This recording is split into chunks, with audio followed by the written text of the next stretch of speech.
This program has been brought to you thanks to the generous contributions of our patrons on Patreon. Your patronage is greatly appreciated. And for more content like this, be sure to check out the Modern Alchemist channel on Patreon. Greetings, and welcome to the Modern Alchemist channel. I'm Aubrey Forrest, the Modern Alchemist, and this is Ask an Alchemist. Today on Ask an Alchemist, we have a question from Maren, who writes and asks, I have recently read a book about astrological archetypes and their reflection in fairy tales. For example, the princess and the pea as an assignment to the principle of the zodiac sign Virgo. Without a certain background knowledge, one would often not be able to come to these connections by oneself. So I would be interested in your experience. Are fairy tales more difficult to transfer to the tree of life than modern stories? Hi, Maren. Great question. Actually, fairy tales and nursery rhymes are an excellent source that can be used to decode some of our ancient stories and have been used for generations to help the next generation remember where we came from and what we witnessed long, long ago. Your book sounds like something that could be very useful, and I'm happy that others are getting this information out in this way so that taking the next step and realizing our mythological narratives are a verbal testament and witness to our ancient human history can be made possible. Here's one of my favorite nursery rhymes that illustrates my point precisely. This one is one that I'm certain everyone will know, but very few have ever truly understood. It goes like this. Jack and Jill went up the hill to fetch a pail of water. Jack fell down and broke his crown, and Jill came tumbling after. This is the part of the poem that everyone knows and have most certainly chanted as a child. But who are Jack and Jill? And who in their right mind goes up a hill to fetch water, as that water flows down and gathers in pools downward, not upward? Also, what crown did Jack break? Was it merely his head or something else? These are the questions that I have asked myself many times, and it put me first on a trek to figure out the names Jack and Jill, because the name is everything. Jack has been the hardest, especially since Jack and John are often used to describe the same person. John F. Kennedy was known as Jack to his friends. Jack can also be associated with Jacob.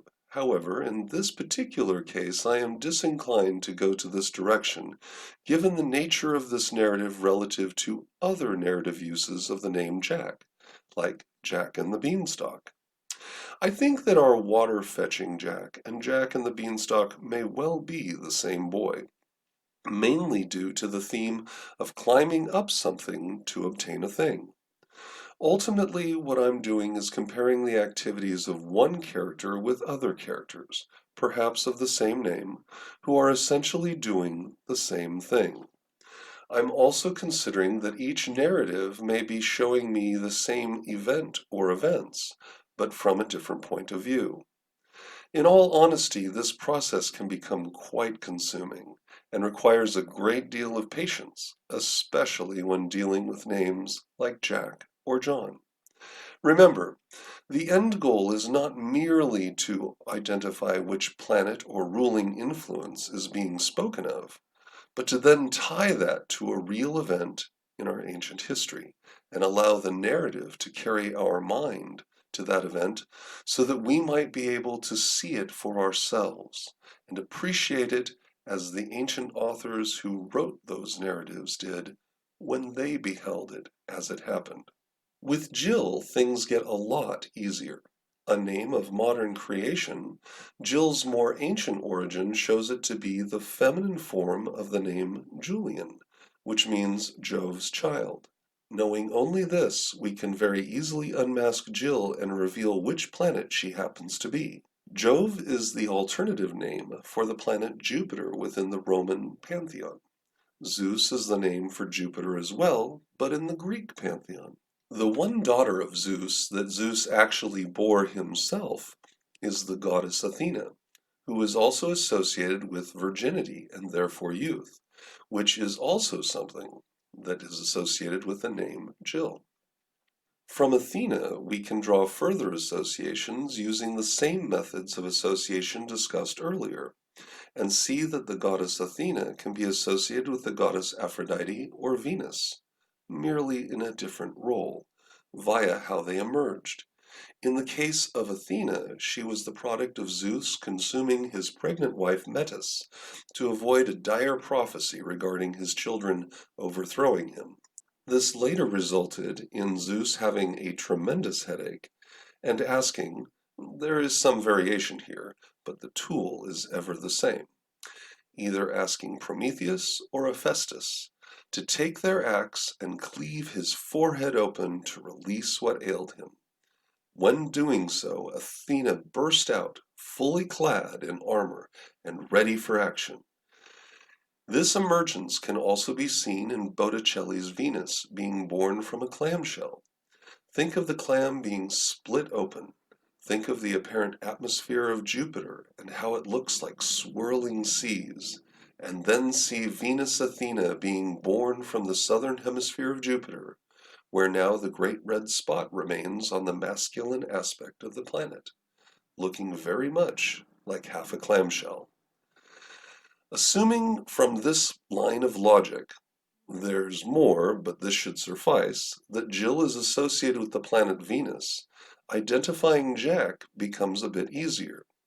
The only planet that is generally always tied to Venus as friends or lovers is Mars. Assuming that Jack is Mars, the significance of his crown and its loss become much easier to identify. Using the tarot, we can associate Mars with the unseated king or the knight of the minor arcana. Where Jupiter sits enthroned, Mars is forever on the field of battle. His throne is his saddle. He is a king without a kingdom. The breaking of his crown would then tie his fall here with his fall or self-sacrifice in other stories under different names. So Jack's fall and Jill's tumbling after could be a witness of both Mars and Venus making a near pass on the Earth toward the Sun, and then being electromagnetically repelled or swung around to pass by Earth again and into their present orbits and positions. Final question. Why gather water at the top of a hill? Water can easily be seen as a source of life and power.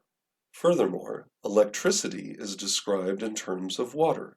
Hence, there is an electrical current or flow of energy. Water and power are synonymous in many ways, and one who has power over water can be seen as having the greatest power among the gods.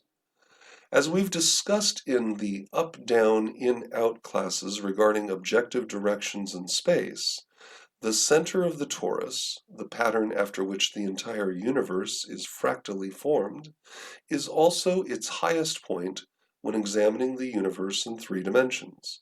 The center is also the brightest, most energetic point, which is why we are ever counseled to go within to be enlightened, literally lit up or filled with light so that we radiate that light. In terms of the universe, the top of the hill or mountain could be seen as a reflection of a gathering of power leading to an apex. Pyramids built by the ancients were reflecting that gathering of power in their design, at the top of the pyramid where the sacrifice was made and the communion with the divine was conducted. Understanding this, one can visualize each star as being at the highest, most center point of a toroidal gathering of electromagnetic layers that coalesce and ignite as they are being pinched together along the z-axis. At the point of contact, the layers bind, twist, spin, and intertwine together into a fractal repetition of the greater objective whole, and become a toroidal sphere, and that pinching of electromagnetic layers results in the emission of light, the gathered center point being filled with so much light, electromagnetism, that it now radiates that power and light to all surrounding bodies. true enlightenment and illumination. In our early history, when things were working toward homeostasis between the sun and its now captured planets, many kingdoms were built on hilltops, meaning that the distribution of the system allowed for multiple luminary bodies to exist, which the Greeks identified as aster planetes. or wandering stars, which we now call planets.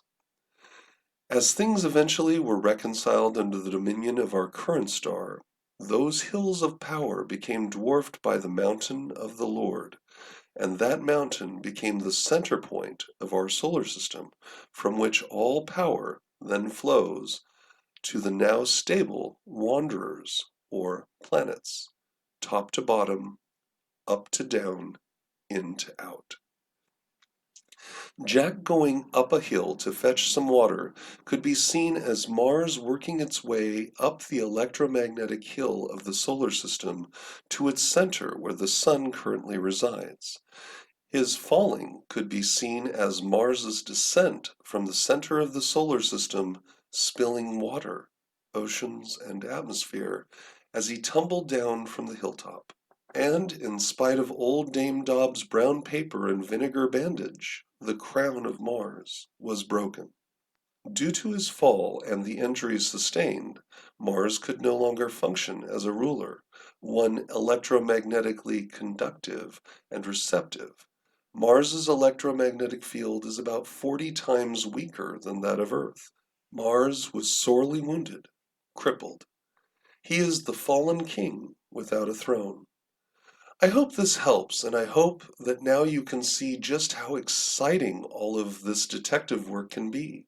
Unraveling these small clues that can lead to other clues, and then others, to reveal something so elegant and beautiful, it's become my passion. And once you've managed to do it a few times, what I've provided here should be a start point to many revelations for any who apply them. You will realize that there is a great tapestry being woven before your eyes, and though some parts of it may be missing, you can still begin to see the story woven before you. To me, the tapestry is the Akashic record, our way to see and feel and cross over into greater and greater personal insights and revelations. For within each thread are many fibers, each with their own tale to tell, and all are telling the same story, but from a different point of view across the span of thousands, if not tens of thousands of years of our ancient lost history. Great question. Very inspiring. Just the thing I needed to share Jack and Jill with everyone. Thank you. I'm Aubrey Forrest, the Modern Alchemist, and this has been Ask an Alchemist on the Modern Alchemist channel. I'll be talking to you soon.